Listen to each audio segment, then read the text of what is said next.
Ο Καλαμαρίλιαν επιστρέφει.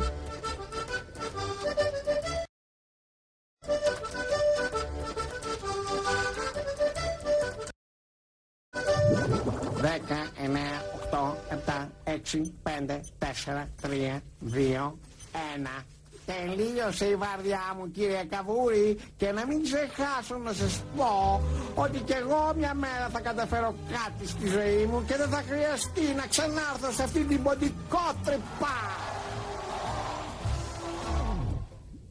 Εντάξει. Κάτσε, πήρα το ιδιωτικό μου σκάφος από την ιδιωτική μου λίμνη για να πάω στο ιδιωτικό μου αεροδρόμιο. Μόνο έτσι μπορούσα να πάω στο ιδιωτικό μου νησί. Ο αντιπαλός μα το σχολείο, Καλαμαρίλια μου Καβυσιάρη. Δεν θα τον αφήσω να με δει με τη στολή του τραγανού, Κάβουρα. Διάλειμμα για φαγητό, Καλαμάρε. Ναι, δηλαδή όχι, δηλαδή... Τι κάνεις εσύ? Απλά έχω πετύχει